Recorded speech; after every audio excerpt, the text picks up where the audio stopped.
ஒரு state assembly high court ஜட்ஜஸை arrest பண்ணுறதுக்கு try பண்ணுறாங்க. என்னது, ஸ்டேட் அசம்பிளி வந்து ஹைகோர்ட் ஜட்ஜஸ்க்கு அரெஸ்ட் வாரண்ட் கொடுக்குறாங்களா? அதுவும் நம்ம இந்தியாவிலையா? எஸ், நீங்கள் நினைக்கிறது கரெக்ட் தான். நம்ம இந்தியாவிலே நடந்த விஷயம் தான் இது. இது எப்போ நடந்தது, இதுக்கு பின்னாடி யார் இருந்தாங்க, ஒரு நபரா இல்லை ஒரு இயக்கமா, என்ன காரணம் அப்படிங்கிறத பற்றி தான் இந்த வீடியோவில் பார்க்க போகிறோம். ஸோ வீடியோவை ஸ்கிப் பண்ணாமல் கடைசி வரைக்கும் பாருங்கள், செம இன்ட்ரெஸ்டிங்காக இருக்கும். இந்த சம்பவம் எப்போ நடந்தது அப்படின்னா 1964-65 அந்த காலகட்டங்களில், அதாவது காங்கிரஸ் நல்ல பீக்கில் இருந்த டைம். அந்த டைமில் கேசவ் சிங் உத்தரப்பிரதேச மாநிலம் கோரக்பூர் அப்படிங்கிற பகுதியில் இருக்கக்கூடிய ஒரு சாதாரண சோசியலிஸ்ட் கட்சியை சேர்ந்த கட்சி தொண்டர்.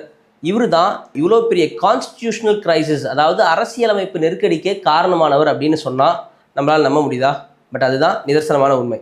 ஏன் அப்படின்னா, இந்த கேசவ் சிங் அப்படிங்கிறவர் இருக்கார் இல்லையா, அவர் வந்து சோசியலிஸ்ட் பார்ட்டியை சேர்ந்தவர்னு சொல்லிட்டேன். அப்போ காங்கிரஸ் ஆட்சியில் இருக்காங்க. எந்த காலமாக இருந்தாலும் ஒரு ஆளுங்கட்சின்னு ஒன்று இருக்குது அப்படின்னா அதில் ஊழல் குற்றச்சாட்டுகள்னு வரதான் செய்யும். அதை எதிர்த்து எதிர்க்கட்சிகள் தங்களுடைய எதிர்ப்புகளை பதிவு செய்ய தான் செய்வாங்க. அந்த வகையில் காங்கிரஸ் கட்சியின் ஒரு எம்எல்ஏ மேலே ஒரு ஊழல் குற்றச்சாட்டு ஒன்று ஏற்படுது. அதை மக்கள்கிட்ட நாங்கள் அம்பலப்படுத்த போகிறோம் அப்படின்னு சொல்லி இந்த கேசவ் சிங் அப்படிங்கிறவரும் அவரோட நண்பர்களும் சேர்ந்து ஒரு பேம்ப்ளெட் ஒன்று அடித்து அந்த கோரக்பூர் மற்றும் அந்த லக்னோ அசம்பிளி சுற்றி இருக்க பகுதிகளெல்லாம் அதை விநியோகம் செய்கிறாங்க. அந்த பேம்ப்ளெட்டோட டைட்டில் என்னன்னு சொல்லி பார்த்தீங்க அப்படின்னா, exposing the misdeeds of Narsing Naren Pandey அப்படிங்கிறது தான் அந்த பேம்ப்ளெட்டோட டைட்டில். அதாவது நர்சிங் நரேன் பாண்டே அவர்களோட ஊழலை அம்பலப்படுத்துகிறோம் அப்படிங்கிறது தான் அந்த பேம்ப்ளெட்டோட டைட்டில். கோரக்பூர் பகுதிகளிலும் லக்னோ அசம்பிளியை சுற்றியுள்ள பகுதிகளிலையும் விநியோகம் செய்கிறாங்க. இதை பார்த்து இந்த எம்எல்ஏ மட்டும் இல்லாமல் ஒட்டுமொத்த காங்கிரஸ் கட்சியுமே இது ஒரு தனிநபர் மீதான தாக்குதல் கிடையாது, இது நம்ம அசம்பிளியோட ஒரு சிறப்புரிமையவே கேலி செய்யக்கூடிய வகையான ஒரு பேம்ப்ளெட் இது அப்படின்னு மொத்தமாகவே கோவப்படுறாங்க. அதனால அப்படி கோபம் அடைஞ்ச அந்த காங்கிரஸ் கட்சியை சேர்ந்தவங்கலாம் என்ன செய்யறாங்க அப்படின்னா, அந்த கேசவ் சிங்கையும் அவரோட நண்பர்களையும் அசம்பிளிக்கு வர சொல்லி இங்க வந்து ஆஜராக சொல்லுங்க அப்படிங்கிற மாதிரி ஒரு அறிவிப்பை கொடுக்குறாங்க. அது எப்படி அசம்பிளியில போய் ஆஜராக முடியும் அப்படின்னு நீங்க கேட்கறது புரியுது. அசம்பிளிக்குன்னு சில சிறப்பு பவர்ஸ் அப்ப இருந்துச்சு, இப்பவும் சில சிறப்பு பவர்கள்லாம் இருக்கு. அதுதான் பார்லிமெண்ட்ரி ப்ரிவிலேஜஸ் அப்படின்னு சொல்லுவாங்க. அசம்பிளியை இன்சல்ட் பண்ணாலோ இல்லை மெம்பர்ஸை வந்து எதுக்காவது இடையூறு செஞ்சாலோ அசம்பிளி வந்து அந்த பார்லிமெண்ட் ப்ரிவிலேஜ் பவர்ஸை யூஸ் பண்ணி அவங்க மேலே நடவடிக்கை எடுக்கலாம் அப்படிங்கிறது தான் அந்த பார்லிமெண்ட் ப்ரிவிலேஜஸ்ன்னு சொல்கிறது. அதன் அடிப்படையில் தான் இப்படி ஒரு மெம்பரை வந்து அவதூறு கிளப்பிட்டாங்க அப்படின்னு சொல்லி இந்த கேசவ் சிங் மற்றும் அவரது நண்பர்களை வந்து பார்லிமெண்ட்டில், அதாவது அசம்பிளியில் சட்டமன்றத்தில் வந்து ஆஜராக சொல்லி அறிவிப்பு கொடுக்குறாங்க. இதனால் கேசவ் சிங்கோட நண்பர்கள்லாம் வந்து சரி நாங்கள் செஞ்சது தப்பாக கூட இருக்கலாம் அப்படின்னு சொல்லி வந்து சட்டமன்றத்தில் மன்னிப்பு கேட்டு போயிடுறாங்க. ஆனால் கேசவ் சிங் மட்டும் வரவே இல்லை. இது அவங்களை இன்னமும் கொதிப்படைய செய்யுது. அதனால் அவங்க என்ன பண்ணுறாங்க அப்படின்னா, அவரை அரெஸ்ட் பண்ணி அசம்பிளிக்கு கூப்பிட்டு வராங்க. அதாவது ஃபஸ்ட்டு அவங்களே நீயா வந்து இதுக்கு மன்னிப்பு சொல்லிட்டு போயிரு அப்படிங்கிற மாதிரி தான் ஒரு பிளான் வச்சுருந்தாங்க. ஆனால் இவர் அறிவிப்பு கொடுத்தும் அவங்க ஃப்ரெண்ட்ஸ்லாம் மட்டும் வந்துட்டாங்க, இவர் மட்டும் வராமல் இருக்காங்க அப்படின்னா அவருக்கு அவ்வளோ திமிரா அப்படின்னு அது அசம்பிளியோட இன்சல்ட்டை அவங்க எடுத்துக்கிட்டு அரெஸ்ட் வாரண்ட் கொடுத்து அவங்களை அரெஸ்ட் பண்ணி சட்டமன்றத்துக்கு கூட்டிட்டு வாங்க அப்படின்ட்டாங்க. அந்த வகையில் அவர் அரெஸ்ட் பண்ணி சட்டமன்றத்துக்கு வந்துட்டாங்க. அரெஸ்ட் பண்ணி கூட்டிட்டு வந்ததுக்கப்புறம் அசம்பிளி ஸ்பீக்கர் கண்டினியூஸாக உன் பேர் என்னன்னு கேட்குறாரு. ஆனால் கேசவ் சிங் தன்னோட பேரை கூட சொல்ல மறுக்கிறாரு. இந்த இடத்துல இருந்து தான் ஒரு டேஞ்சரஸான ஒரு டேர்னிங் பாயிண்ட் கிரியேட் ஆக ஆரம்பிக்குது. சரி, பேர் கேட்டால் பேரை தான் சொல்ல மாட்டேங்கிறாருன்னு பார்த்தா நிமிந்து அந்த அசம்பிளியோட ஸ்பீக்கர் கூட பார்க்க மாட்டேங்கிறாராம்.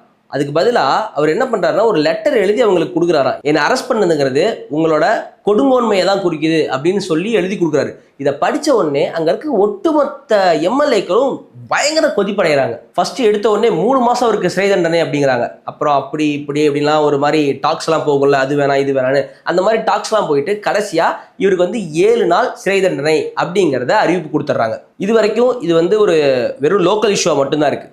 ஆனால் ஒரு வாரம் கழிச்சு இந்த கேஸுங்கிறது இந்த அரசியல் அமைப்பையே உலுக்கி பார்க்குற அளவுக்கு ஒரு பெரிய பூதாகரமான விஷயமா வெடிக்குது. அந்த ஒரு வாரம் தண்டனை கொடுத்தாங்க அப்படின்னு சொல்கிறோம் பார்த்தீங்களா, தண்டனையோட 6 நாட்கள் முடிஞ்சிருச்சு. அதாவது தண்டனை முடியறதுக்கு சரியாக ஒரு நாள் முன்னாடி அலகாபாத் கோர்ட்டில் கேசவ் சிங்குக்கு ஆதரவாக பெட்டிஷன் ஒன்று லாயர் ஒன்று ஃபைல் பண்ணுறாரு. அதில் என்ன ஆர்குமெண்ட் அப்படின்னா, அசம்பிளி வந்து கேசவ் சிங்கை இல்லீகலாக இம்ப்ரிசன் பண்ணியிருக்கு, அதாவது இல்லீகலாக கைது செஞ்சு அடைச்சி வச்சிருக்கு அப்படிங்கிறத முன் வச்சு அந்த கேஸையும் அந்த பெட்டிஷனையும் ஃபைல் பண்ணுறாரு அந்த அட்வொகேட். அந்த கேஸ் வந்து 2 ஜட்ஜஸ் முன்னாடி ஹியரிங்க்கு வருது. ஒரு ஜட்ஜோட பேர் வந்து பெக், இன்னொரு ஜட்ஜோட பேர் வந்து சேகான். இவங்க முன்னாடி வந்து ஹியரிங்க்கு வந்த உடனே அவங்க விசாரணையை தொடங்குறாங்க. பட் ஆரம்பத்தில் வந்து இந்த ஹியரிங் தொடங்கிறதுக்கு முன்னாடி வரைக்கும் அரசு சார்பில் அப்பீர் ஆகிறதுக்கு ஒரு வக்கீல் ஒருத்தர் இருந்தார்.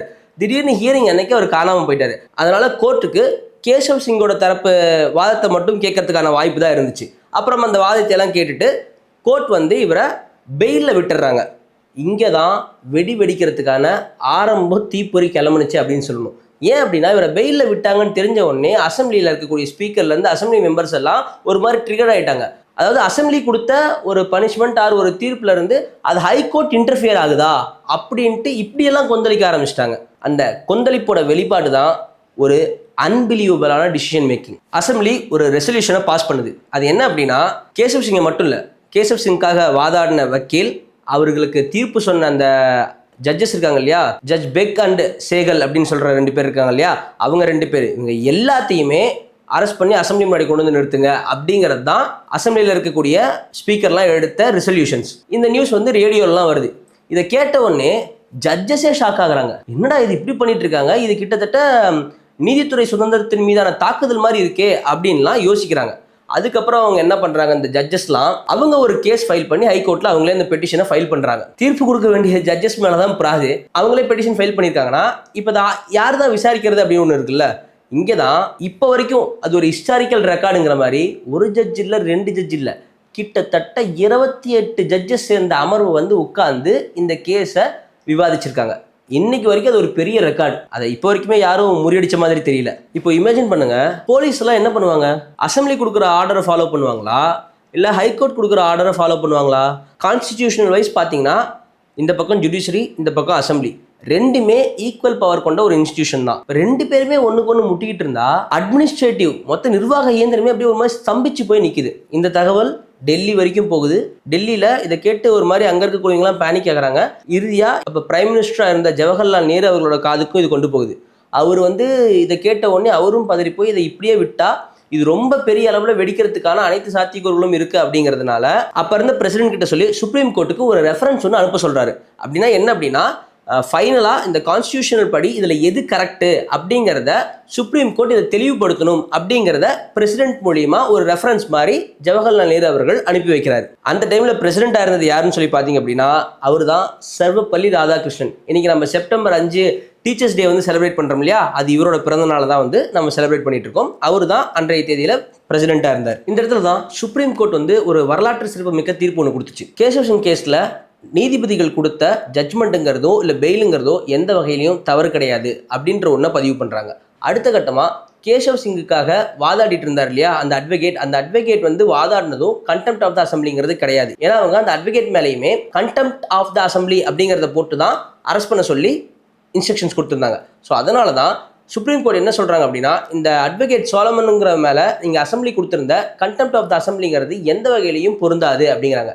ஏன் அப்படின்னா, இப்போ அவரோட கட்சிக்காரருக்காக அவர் வாதாடுறதுக்கு கோர்ட் நாடி வந்திருக்காரு. அது எப்படி உங்களுக்கு கண்டெம்ட் ஆஃப் த அசம்பிளி ஆகும் அப்படின்னு ஒரு கேள்வி வைக்கிறாங்க. ஏன்னா கண்டெம்ட் ஆஃப் த அசம்பிளி அப்படின்னா, ஒன்று அங்கே சட்டமன்றத்தில் அவங்க யாரையாவது திட்டி இருக்கணும், இல்லை சட்டமன்றம் நடக்க விடாமல் ஏதாவது பிரச்சனைகள் கொடுத்துருக்கணும். அந்த மாதிரி அவர் எதுவுமே செய்யலையே. அவரு தன்னோட கட்சிக்காரருக்காக ஒரு முறையிட்டு நீதிமன்றத்துக்கு வந்திருக்காங்க. இதுக்கு எப்படி இந்த விஷயம் பொருந்தும் அப்படின்னு சொல்லி ஒரு விஷயத்த சொல்லிட்டாங்க. அதுக்கு இன்னொரு எடுத்துக்காட்டும் சொல்லி கேட்டாங்க. இப்போ நீங்கள் ஒரு ஆஃபீஸில் ஒர்க் பண்ணுறீங்க, ஆஃபீஸில் ஒரு விஷயம் வந்து உங்களுக்கு சம்மந்தம் இல்லாமலையோ ஒரு நீதிக்கு அப்பாற்பட்ட ஒரு நடக்குது அப்படிங்கிறப்போ இது சரியாக இருக்கா பாருங்க அப்படின்னு நீங்கள் கோர்ட்டுக்கு போறீங்கன்னா அதுக்கு நீங்கள் ஆஃபீஸை அவமதிச்சிட்டீங்க அப்படின்ற அர்த்தமாகுமா அப்படிங்கிற மாதிரியான கேள்விகள்லாம் முன்வைக்கிறாங்க. இறுதியாக சுப்ரீம் கோர்ட் என்ன சொல்லிட்டாங்க அப்படின்னா, அசம்பிளியிலிருந்து முன்வைக்கப்பட்ட எல்லாமே எதுவுமே செல்லாது அப்படிங்கிற மாதிரியான தீர்ப்புகள் கொடுத்துட்டாங்க. அதாவது கேசவ் சிங்கை நீங்கள் அரெஸ்ட் பண்ணது தப்பு, இந்த அட்வொகேட்டையும் நீங்கள் அரெஸ்ட் பண்ண முடியாது, அதே மாதிரி ஜட்ஜஸையும் நீங்கள் அரெஸ்ட் பண்ண முடியாதுன்ட்டாங்க. ஏன்னா நீதித்துறைக்குன்னு ஒரு சுதந்திரம் வேணும் இந்த மக்களாட்சி காலத்தில். இப்படி ஒரு அசம்பிளி ஒரு கோவப்பட்டுருச்சுங்கிறதுக்காக ஒரு நீதித்துறைகளை போட்டு த்ரெட்டன் பண்ணுறது, இந்த மாதிரியான வேலைகள்லாம் பண்ணிட்டு இருந்தா நீதித்துறை சுதந்திரமாகவே செயல்பட முடியாது அப்படிங்கிற ஒரு தீர்ப்பை பதிவு பண்ணுறாங்க. இந்த ஜட்ஜ்மெண்ட்ல சுப்ரீம் கோர்ட் கொடுத்த ஒரு பெரிய மெசேஜ் என்னன்னா, கான்ஸ்டிடியூஷனுக்கு மேலே எந்த ஒரு இன்ஸ்டிடியூஷனுமே பெருசு இல்லை அப்படிங்கிறது தான் இதோட சாராம்சம். முன்ன சொல்லும்போது பிரசிடென்ஷியல் ரெஃபரன்ஸ்னு ஒரு வார்த்தை சொல்லியிருப்பேன். அது என்ன பிரசிடென்ஷியல் ரெஃபரன்ஸ்னு உங்களுக்கு தோணலாம். அது என்னன்னா, குடியரசுத் தலைவருக்கு ஆர்டிகிள் 143 கீழ் இருக்கக்கூடிய ஒரு சிறப்பு நடைமுறை தான். அதாவது இப்போ உங்களுக்கு இன்னும் கிளியராக ஒரு எக்ஸாம்பிளோட சொல்லணும் அப்படின்னா, இப்போ சட்ட ரீதியாக ஒரு பிரச்சனை வருது, அசம்பிளி பெருசா இல்லை நீதித்துறை பெருசா அப்படிங்கிற ஒரு சிக்கல் ஏற்படுது. இந்த மாதிரியான சூழல்ல, ஒரு தவிர்க்க முடியாத சூழல்ல பிரசிடென்ட் வந்து சுப்ரீம் கோர்ட் கிட்ட இதுக்கு ஒரு விளக்கம் கொடுங்க, இல்லை இதுக்கு ஒரு பதில் கொடுங்க அப்படின்னு கேட்கறதுக்கான ஒரு நடைமுறை தான் இந்த ஸ்பெஷல் பெர்மிஷனுங்கிறது. இது வந்து பிரசிடென்ட்டால ஒரு தன்னிச்சையாக தானாக ஒரு டிசிஷன் எடுத்துட முடியாது. ஒரு எக்ஸாம்பிள் சொல்லணும்னா, இப்போ பிரதமர் நேரு அவர்களோட அரசு தான் அங்கே நடக்குது. அவர் தன்னோட அரசவையில் எல்லாமே கலந்து பேசி ஒரு டிசிஷன் எடுத்து அதை வந்து குடியரசுத் தலைவர்கிட்ட சொல்லி அந்த டிசிஷனை தான் வந்து குடியரசுத் தலைவர் சுப்ரீம் கோர்ட்டை கேட்கணும். இதுதான் ஒரு நடைமுறை. இப்போ நீங்கள் யோசிக்கலாம், அது எதுக்கு பிரதமர் நேரு அவர்கள் தன்னோட அரசுகிட்ட ஒரு டிஸ்கஷன் பண்ணி அதை கொண்டு போய் குடியரசுத் தலைவர்கிட்ட சொல்லி குடியரசுத் தலைவர் இங்கே வந்து சுப்ரீம் கோர்ட்டு கேட்டுக்கிட்டு அதுக்கு டைரக்டா பிரதமர் அவர்களே குடியரசுத் தலைவர்கிட்ட கேட்டலாமே அப்படின்னு நீங்க நினைக்கலாம். ஆனா அதுக்கு இந்த ஆர்டிகல் 143லயோ இல்ல கான்ஸ்டிடியூஷன்லயோ அதுக்கான வாய்ப்புகள்ங்கிறது இல்ல. சுப்ரீம் கோர்ட்டை கேள்வி கேட்கறதுக்கோ இல்ல ஒரு சந்தேகத்தை நிவர்த்தி செய்யுங்கன்ட்டு முறையிடுறதுக்கான ஒரு அனுமதிங்கிறது குடியரசுத் தலைவருக்கு மட்டும்தான் இந்த அரசியலமைப்பு ஏற்படுத்தி கொடுத்திருக்கு. அதனாலதான் பிரதமர் அவர்கள் குடியரசுத் தலைவர் மூலியமா சுப்ரீம் கோர்ட்டுக்கு இந்த விளக்கத்தை கேட்டிருக்காங்க. இன்னும் கிளியரா சொல்லணும்னா பிரதமருங்கிறவர் ஒரு அரசின் தலைவர் தான், குடியரசுத் தலைவர் தான் அரசியல் அமைப்பின் தலைவர். இப்ப இவ்வளவு பெரிய விஷயங்கள் நடந்துட்டு இருக்குல்ல, அசம்பிளில யார் தான் சிஎம்ஆ இருந்தா அப்படின்ற ஒரு கேள்வி உங்களுக்கு ஆட்டோமேட்டிக்கா வரும். அப்ப அந்த இடத்துல சிஎம்ஆ இருந்தவங்க வந்து சுச்சேதா கிருபாலினி அப்படிங்கிற ஒரு பெண் முதலமைச்சர் தான் அந்த இடத்துல முதலமைச்சரா இருந்தாங்க. சுதந்திர இந்தியாவின் முதல் பெண் முதலமைச்சர் அவங்க தான். அவங்க ஒரு சுதந்திர போராட்ட வீரரும் கூட. இந்த கேஸ்ல ஒரு மிகப்பெரிய லெசன் என்ன தெரியுமா? ஒரு டெமோக்ரஸியை கொலாப்ஸ் பண்றதுக்கு பெரிய வார்லாம் தேவையில்லை. சில எமோஷனல் ரியாக்ஷன்ஸ், ஒரு சின்ன ஈகோ கிளாஸஸ், ஒரு ராங் டிசிஷன்ஸ், இதெல்லாமே ஒரு டெமோக்ரஸியை கொலாப்ஸ் பண்றதுக்கு போதுமான விஷயங்களா இருக்கு. ஒரு பேம்ப்ளெட்ல ஆரம்பிச்ச பிரச்சனை 2 கான்ஸ்டிடியூஷனல் இன்ஸ்டிடியூஷனுக்கு நடுவிலேயே ஒரு பெரிய யுத்தத்தை கிளப்பி விட்டுருக்கு. அதனாலேயே இன்னைக்கு வரைக்கும் அட் ப்ரெசன்ட் சிச்சுவேஷன் வரைக்கும் இந்த கேசவ் சிங்கோட கேஸுங்கிறது ஒரு பெரிய பாடமாக தான் கான்ஸ்டிடியூஷனுக்கு இருக்கு. ஒருவேளை இப்போ இந்த கேஸ் நடக்கலன்னு வச்சுக்கோங்களேன், இப்போ வரைக்கும் இப்போ ஏதாவது ஒரு இன்சிடென்ட்ஸ் நடக்குதுன்னா அசம்பிளி நினைச்சா ஹைகோர்ட்டுக்கே வந்து சம்மன் அனுப்ப முடியுமா இப்படின்னு ஒரு பக்கம் இருந்திருக்கும். அப்போ ஹைகோர்ட் வந்து அசம்பிளி என்னோட ஜட்மெண்ட்ல இன்டர்ஃபியர் ஆக முடியுமா இப்படின்ட்டு 2 பேருக்குள்ளேயுமே ஒரு வாதம் போயிட்டே தான் இருந்திருக்கும். பட் அதுக்கு எல்லாத்துக்கும் ஒரு தீர்வு கொடுக்குற மாதிரி தான் இந்த கேசவ் சிங்கோட கேஸுங்கிறது அமைஞ்சிருக்கு. ஸோ இந்த வீடியோவில் ஒரு டீட்டெயிலான இன்ஃபர்மேஷன் உங்களுக்கு கிடைச்சிருக்கும்னு நம்புறேன். இந்த மாதிரி இன்னும் இன்ட்ரெஸ்டிங்கான ஸ்டோரிஸ் இல்லை நிறைய மறைக்கப்பட்ட ஹிஸ்டாரிக்கல் ஸ்டோரிஸை பற்றிலாம் நீங்கள் தெரிஞ்சுக்கணும் அப்படின்னா நம்மளோட சாட்வே சேனலை சப்ஸ்கிரைப் பண்ணிக்கோங்க. இந்த வீடியோ பிடிச்சிருந்தா ஒரு லைக் பண்ணுங்க. நெக்ஸ்ட் வீடியோவில் உங்களை சந்திக்கிறேன். அண்டில் தென், தமிழ்ச்செல்வன், சாட்வே. தேங்க்யூ.